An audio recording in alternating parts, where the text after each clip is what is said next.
No one expected the moment to feel this heavy. Not the fans, not the broadcasters, not even the players standing on the field. But when Shohei Ohtani walked back toward the dugout after the seventh inning, something in the stadium shifted, something powerful, something almost spiritual. It didn't matter what team you supported. It didn't matter where you were sitting. It didn't even matter if you understood baseball at all. Because what happened next wasn't just sports. It was history breathing in real time. The night had begun like any other September evening, warm, calm, almost quiet. But Ohtani wasn't quiet. He stepped onto the mound with that expression he wears only on nights when he decides the world will remember him.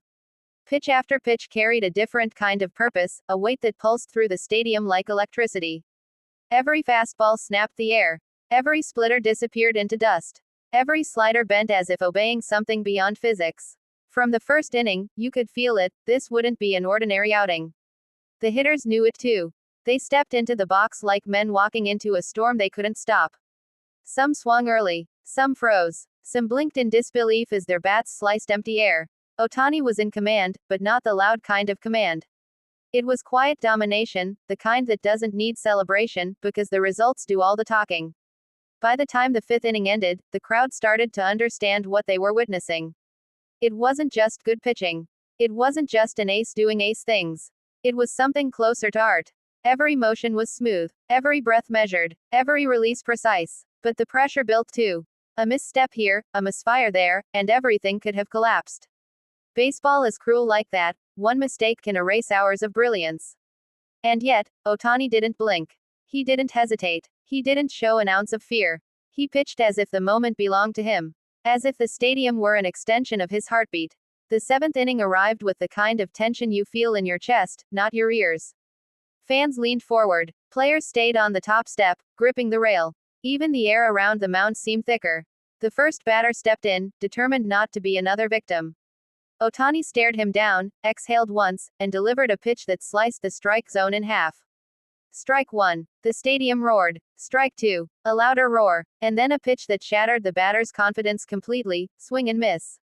Another strikeout. Another eruption. But there was no time to celebrate. 2 more outs to go. 2 more moments that could decide whether this night became unforgettable or simply impressive. The next hitter grounded out.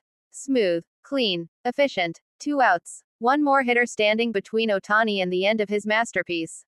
The batter dug in with a seriousness that showed he understood the moment too. This wasn't just an at-bat. It was the final battle of a long, impossible climb.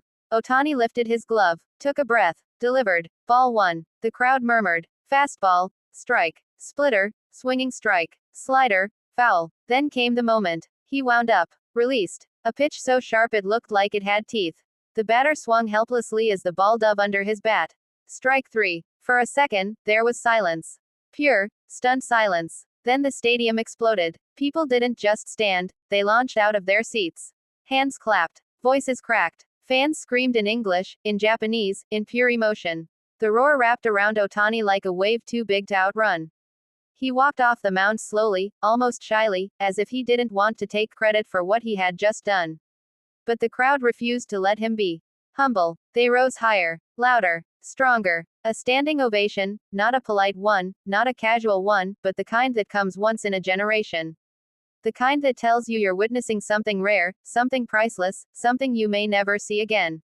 Ohtani lifted his cap, just slightly. A small gesture, but one that held mountains of gratitude. And in that moment, everyone in that stadium felt connected, to him, to each other, to the beauty of the game. Teammates surrounded him. Coaches hugged him. Cameras flashed until the air glittered with light. This wasn't just admiration. It wasn't just respect. It was reverence. Because pitching 7 innings like that, dominating, battling, creating magic pitch by pitch, isn't just talent. It's will. It's heart. It's an artist refusing to surrender his paintbrush. And as Ohtani sat on the bench, towel draped over his shoulders, sweat still dripping from his cap, the ovation continued. Long after he disappeared from sight. Long after the inning changed. Long after reason said it should stop. It didn't. Because nights like this don't happen often. Nights when a single player reminds the world why sports matter. Nights when greatness doesn't need a trophy to be unforgettable. Nights when the human spirit shows itself in the form of a baseball thrown with perfect precision. The fans kept cheering because they weren't applauding the stats. They were applauding the journey. The grit, the courage, the man who had carried not just a team, not just a city, but an entire dream across the ocean and onto a mound thousands of miles from home. As the noise finally softened, one truth lingered in the air like a gentle echo. This was more than baseball. It was a moment people would tell their children about. A moment that would replay in highlight reels and memories forever. A moment that reminded the world that when Shohei Ohtani steps onto a mound, anything, absolutely anything, is possible. And as the game moved on, fans didn't just sit back down. They carried something with them. Inspiration, wonder, a quiet belief that greatness isn't just seen, it's felt. And on that night, in that stadium, Shohei Ohtani made sure everyone felt it.